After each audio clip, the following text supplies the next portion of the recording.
les amis donc, du CAES de Thiès et voir moi-même donc, les efforts qui sont faits dans le domaine donc, du filtrage déjà de l'eau et des transformations des céréales. Et ce qu'il faut d'abord retenir, c'est un secteur qui crée de l'emploi parce que le patron de Sharjah que j'ai visité ce matin me dit qu'il emploie une quarantaine de personnes déjà, une vingtaine de personnes dans le domaine de l'eau, une vingtaine dans le domaine de la transformation des céréales avec toutes ces grandes dames que j'ai moi-même vues.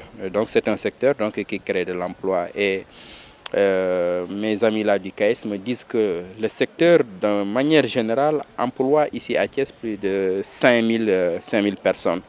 Donc évidemment, ils sont confrontés à des problèmes, notamment le problème de la clandestinité. Ils ont beaucoup de clandestins parce que ceux qui sont reconnus officiellement par l'État ne sont pas nombreux. Beaucoup d'acteurs dans le secteur ne sont pas reconnus et ça c'est un réel problème.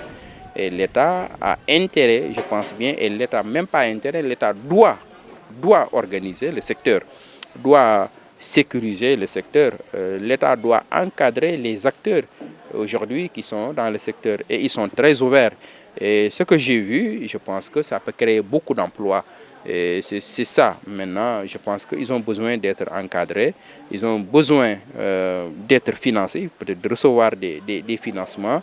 Et j'en parlerai au ministre de l'Industrie et du Commerce, parce qu'à chaque fois que je rencontre des gens qui sont dans le domaine de la production, j'essaie de lui faire un compte rendu. C'est ce que j'ai fait avec lui lorsque j'étais à la NSTS, lorsque j'étais à la Confexlo. Et lorsque aussi je viens ici, ce que j'ai vu ici avec le potentiel qu'il y a. Et je pense qu'aujourd'hui, on prépare la visite du ministre du Commerce à Thiès.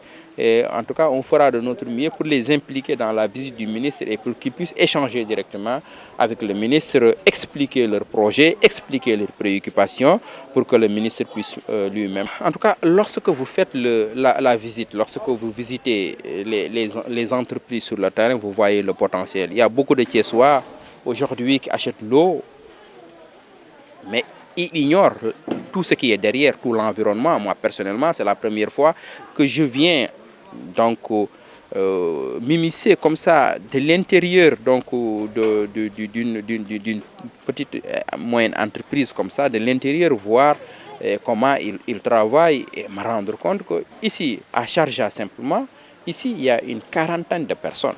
Donc le potentiel, il est immense. Maintenant, ça reste un potentiel parce que véritablement aller vers la souveraineté réelle, il faut que l'État soutienne donc ces entreprises-là. Si vous visitez NSTS, Confexlo, Sharjah ici ce matin, vous voyez l'immense potentiel qu'il y a. Je ne parle pas des autres régions, je parle simplement de Thiès. Ce qui fait que la souveraineté alimentaire, à partir de ce que produit nos agriculteurs, la souveraineté vestimentaire à partir donc de la transformation du textile au niveau du Sénégal et l'immense marché aussi disponible et ce que les femmes font au niveau du céréales. Et si l'État soutient ce secteur, c'est vraiment possible.